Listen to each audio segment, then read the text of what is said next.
Canberra Chess Club, Club Championship 2022. Rounds 5 and 6. Sound Sacrifices. I was coming second in the championship coming into this round, and I was scheduled to face off against the person coming first. This could have been my chance to take the lead if I had won, and I would have loved to try. However, I had to attend to another competing and more pressing priority in my life.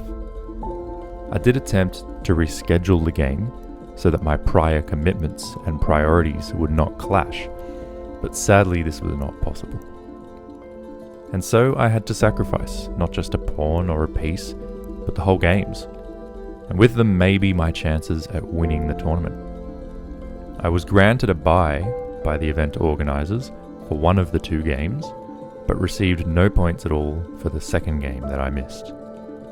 Perhaps I would have lost it if I had played anyway, but at least I would have had a chance to draw or win. In any case, my chances of winning the tournament are still alive. I gave up that possibility of an extra half point or an extra full point, and for that sacrifice, I gained the ability to attend an important meeting in relation to my career and long-term financial prospects. To me, part of the beauty of the game of chess is just how closely it resembles life. And what I love about chess is that the lessons you learn in it can be applied to life as well. One of the great lessons of chess is that at times, the only way forward is to give up a sacrifice. For an example of this, naturally, we can't go past Mikhail Tal. His game against Vasily Smyslov in 1959 has an example that I want to share.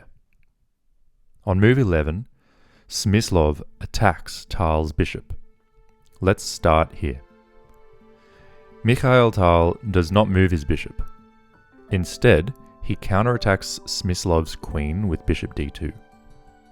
Once the queen moves, Tal again opts to counterattack rather than to retreat his attacked bishop. This time, he plays knight f5, attacking Smyslov's dark-squared bishop. Once that dark-squared bishop moves, most normal people would retreat their bishop and play on from there. Not Tal.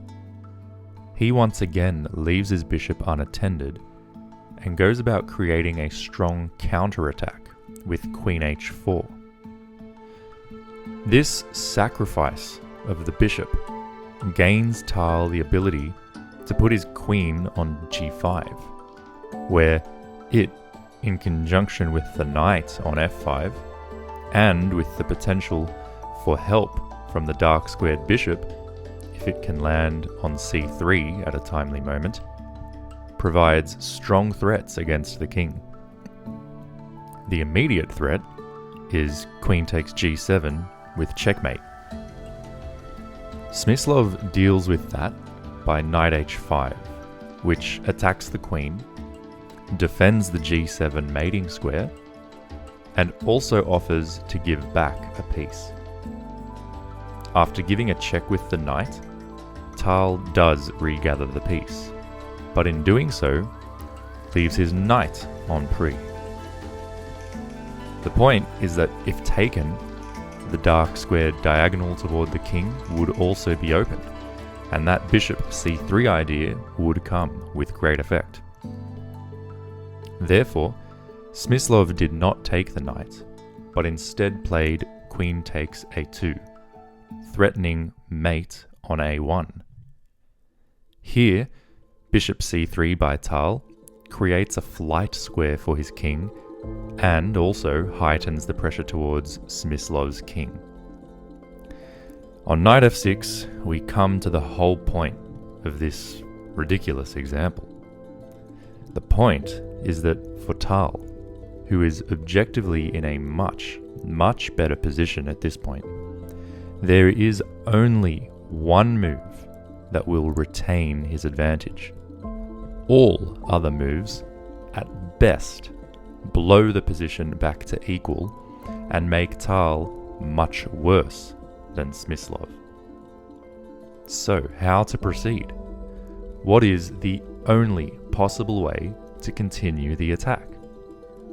What is the only winning way? It's difficult to see. Just like in life, sometimes it's difficult to see that sacrifice is actually the best way forward, and sometimes the only way forward. Sometimes we think that sacrifice is so costly or so painful that it may not even cross our minds as a worthy possibility. And yet, it is completely necessary, as this chess example shows. How many of you thought that here in this position, it would be worthwhile to sacrifice your queen? That's what Tal did. That was the only way to continue his attack. Queen takes f7. Threatening queen takes f8, mate. If rook takes queen, it's mate in 3, because the d rook can swing up to the 8th rank and institute the mate. Therefore, rook takes is not a possibility. Smyslov played queen a1 check, forcing the king to d2, where it prevents the d rook from swinging to the 8th rank. So now the rook can, and does, take the queen. But after the recapture, which comes with check, and the movement of the king, forced, to g7, Tal then takes Smyslov's queen. At this point, Tal has won the pawn that he sacrificed his queen for, and he won the rook in exchange for his knight.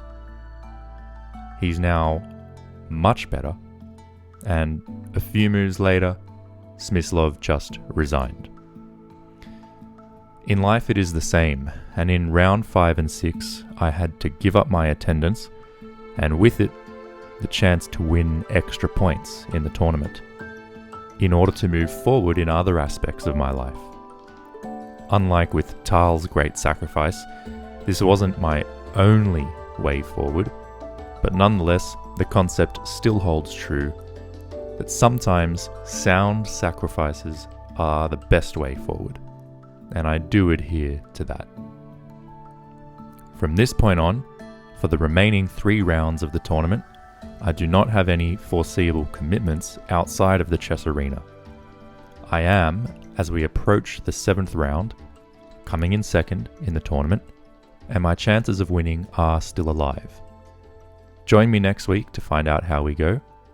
Till then, take care of yourselves and others.